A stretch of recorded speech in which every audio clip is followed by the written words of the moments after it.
السلام علیکم دوستانو، سمی خان یم. دا وخت زه د الوچ پورن نه حاضر یم. نن په شهید پیر محمد خان هسپتال کې د ملیریا عالمي ورځ انډس هاسپټل اینډ هیلث نیټورک او ډسټریکټ هیلث ډپارټمنټ شنګلا مشترکه تور باندې ومانځله. په دې پروګرام کې د انډس هاسپټل اینډ هیلث نیټورک پروګرام منیجر جناب ډاکټر ولی محمد صاحب، ډسټریکټ هیلث افیسر جناب ډاکټر شوکت سلیم صاحب، ډپټي ډي ایچ او او D M U malaria doctor Shahenshah sahab, MS शहीद पीर मोहम्मद खान हस्पताल डॉक्टर गफूर साहब او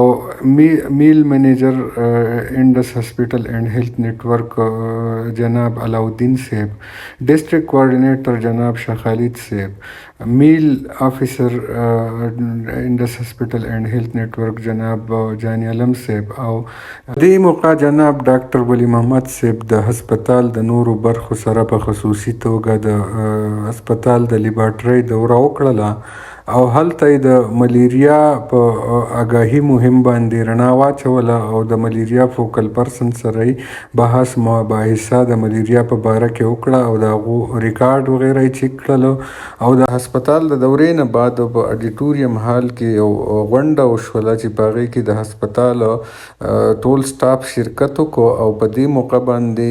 مشرانو یاده کړه چې د ملیریا خلاف به په شریکه جنګ کوو او دا به د دې وطن نه ختمو. په دې باره کې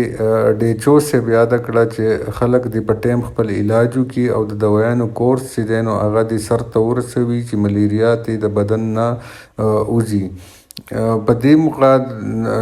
ډسټریکټ انټمالوجسټ احسان صاحب د ملیریا د روکتام په باره کې چې دی نو غونډې ته خبرې اترې وکړي او ویله چې د ملیریا خلاف جنګ کې به غیر چاپیر چل موږ صفا کوو او د ټولو له پکار ده چې موږ د ملیریا خلاف آګاهي مهم کې حصه واخلو او موږ خپل کور ماشومان او ګاونډ د ملیریا د خطراتو نه آګاه کړو او د هغې د روکتام نه یې آګاه کړو چې خپل چاپیرچل صفا وساتي او د ملیریا په صورت کې خپل علاج په ټایم وکړي. او دې نه وروستو په الوش بازار کې یو آګاهي واک وکړی شو چې په هغې کې د هسپتال سټاف او نورو مشرانو حصه واخیسته. د دې واک مطلب دا و چې په عوام کې د ملیریا خلاف آګاهي راشي او خلک چې د خپل علاج په ټایم وکړي او خپلې دوایانې په ټایم باندې ختم کړي او د ملیریا خلاف په دې جنګ کې حصه واخلي او دا د همیشه دپاره د وطن نه ختمه کړي. د ټولو کتونکو ډیره مننه. ښه ده، وباد اوسئ. د لوی الله په امان.